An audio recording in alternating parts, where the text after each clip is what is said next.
Oke teman-teman, video ini adalah lanjutan dari video nyicil rakit PC yang mana kali ini saya akan unboxing dan quick review sebuah power supply dengan merek dan tipe Seasonic Core GC500W. Langsung saja kita buka boxnya untuk melihat apa saja yang kita dapatkan dari paket penjualannya.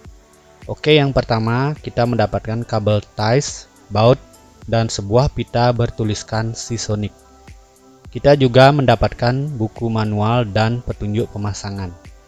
Kemudian kita juga mendapatkan sebuah petunjuk tentang bagaimana tata cara untuk ikut dalam undian Steam e-gift yang berhadiah sebesar $50 Steam e-gift. Awalnya saya kira kita mendapatkan langsung sebesar $50 e-gift. Hehe, ternyata saya halu.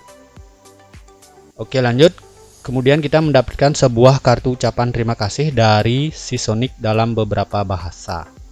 Kemudian ini adalah sebuah jumper ya, yang berguna untuk melakukan self test atau menghidupkan power supply tanpa harus memasangkan dengan motherboard. Lalu sebuah kabel power yang terlihat berkualitas bagus. Kemudian unitnya dilindungi semacam gabus styrofoam agar terlindung dari goncangan.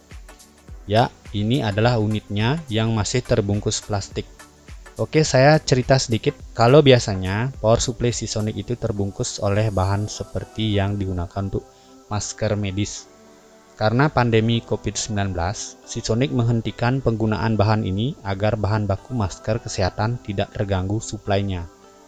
Salut ya. Oke, berikut ini adalah unit power supply-nya.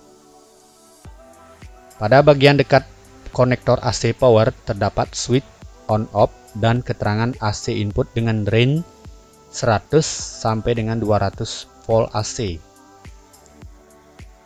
Ini artinya PSU ini sanggup bekerja dengan range AC input yang lebar.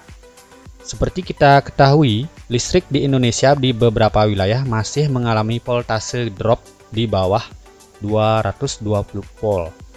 Jadi kalau misalnya voltase di rumah teman-teman seringkali terjadi drop voltase di bawah 220 volt, maka PSU ini masih sanggup bekerja dengan baik asalkan tidak drop di bawah 100 volt. Kemudian berikut adalah spesifikasi daya dan voltase keluaran dari PSU ini. Pada label ini juga terlihat bahwa PSU ini sudah tersertifikasi 80+ Gold, yang artinya PSU ini sudah memiliki efisiensi 90% pada load 50% dari rating PSU. Untuk cooling system, PSU ini dilengkapi sebuah kipas berukuran 12 cm yang sudah mengadopsi teknologi S2FC atau Smart and Silent Fan Control. Teknologi ini menyeimbangkan antara noise dan cooling secara bersamaan. Apabila beban daya PSU sudah melewati 50%, maka fan akan berputar semakin kencang sesuai dengan tingkat panas dan beban daya. Namun, apabila beban daya di bawah 50%, maka fan akan berputar pelan sehingga tidak menghasilkan noise. Seasonic tipe core ini ada 3 model, yaitu GX, GM, dan GC, yang mana GX adalah tipe full modular, GM semi modular, dan GC adalah non modular atau fixed cable. Seperti teman-teman lihat dalam video, PSU ini adalah tipe GC non modular. Adapun soket atau konektor yang terdapat pada PSU ini adalah sebagai berikut. 4 buah konektor SATA yang terbagi dalam 2 kabel. Masing-masing kabel berisi 2 buah konektor. 1 buah konektor CPU 4+4 pin, 2 buah konektor PCIe Power 6+2 pin yang diparalel dalam 1 kabel, 1 buah 20+4 pin main motherboard power, dan 3 buah Molex konektor.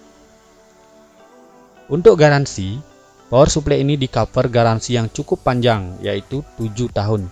Dengan syarat kita wajib mendaftarkan produk yang kita beli di website Seasonic, berikut mengupload juga invoice pembeliannya. Pada kotak dan pada unit power supply ini juga terdapat logo Asus TUF Gaming Alliance. TUF Gaming Alliance adalah sebuah kolaborasi yang diprakarsai oleh brand Asus. Hardware dengan logo ini diklaim memiliki kompatibilitas dan keharmonisan estetika dan juga sudah teruji dengan standar yang lebih tinggi dari standar industri, sehingga diklaim memiliki ketahanan yang lebih baik. Nah, pertanyaannya, apa sih yang menarik dari power supply ini? Oke, berikut adalah fitur unggulan yang dimiliki oleh power supply ini. Pertama adalah tentu saja efisiensi yang tinggi, yaitu sertifikasi 80+ Gold. DC to DC converter, kemudian S2FC atau Smart and Silent Fan Control. Kemudian yang keempat, menggunakan Japanese kapasitor pada bagian primer dan aluminium elektrolitik kapasitor pada bagian sekunder. Yang kelima, voltase regulation yang ketat, yaitu sekitar 3% saja. Kemudian proteksi yang lengkap meliputi OPP, OVP, OCP, OTP, SCP, dan UVP. OPP adalah Upper Power Protection, OVP Upper Voltage Protection, OCP Upper Current Protection, OTP Upper Temperature Protection, SCP itu adalah Short Circuit Protection, dan UVP adalah Under Voltage Protection. Jadi proteksi yang dimiliki sangat lengkap ya. Kemudian yang ketujuh adalah Gold Plated Connector atau konektor berlapis emas pada semua pin kecuali pada pin Molex. Garansi yang panjang yaitu 7 tahun. Kemudian ukuran yang kompak.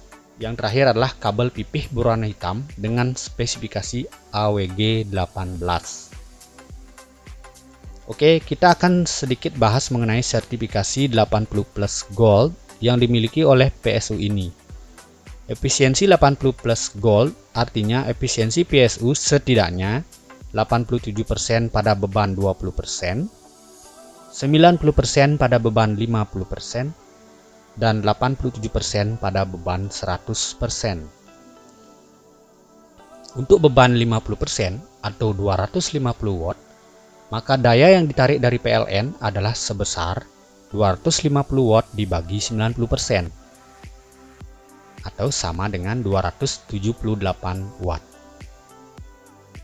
Nah, kita akan bandingkan dengan PSU 500 watt 80+ biasa, yang memiliki efisiensi 82% pada beban 20%, 85% pada beban 50%, dan 82% pada beban 100%. Maka yang ditarik dari PLN adalah sebesar 250 dibagi 85% atau 250 dibagi 0,85 sama dengan 294 watt. Jadi ada perbedaan sebesar 16 watt. PSU Gold lebih irit 16 watt daripada 80+ biasa. Nah, bisa dibayangkan kalau teman-teman memakai PSU bawaan casing yang hanya memiliki efisiensi sekitar 60% saja. Maka daya yang ditarik untuk beban 250 watt ada di kisaran 416 watt. Boros sekali bukan? Oke, demikian sedikit pembahasan seputar efisiensi. Nah, ada hal menarik lagi dari power supply ini. Pada buku petunjuk pemasangan, saya melihat sebuah rekomendasi pemasangan kabel daya pada graphic card. Ternyata tidak disarankan memasang konektor 6+2 pin PCIe yang diparalel ke dalam 2 buah konektor power PGA.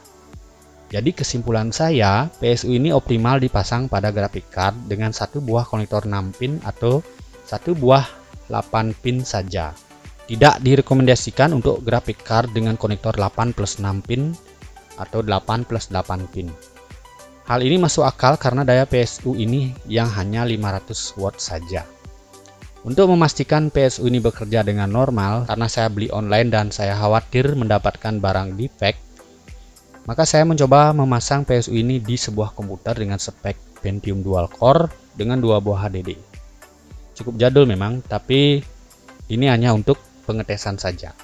Saya ingin mengecek voltasenya apakah sudah sesuai atau tidak, dan ternyata bekerja dengan baik dan voltasenya sesuai. Oke teman-teman, demikianlah video nyicil rakit PC episode 2 ini. Mudah-mudahan harga hardware akan segera turun dan saya dapat merakit PC impian saya. Sampai jumpa lagi di video selanjutnya.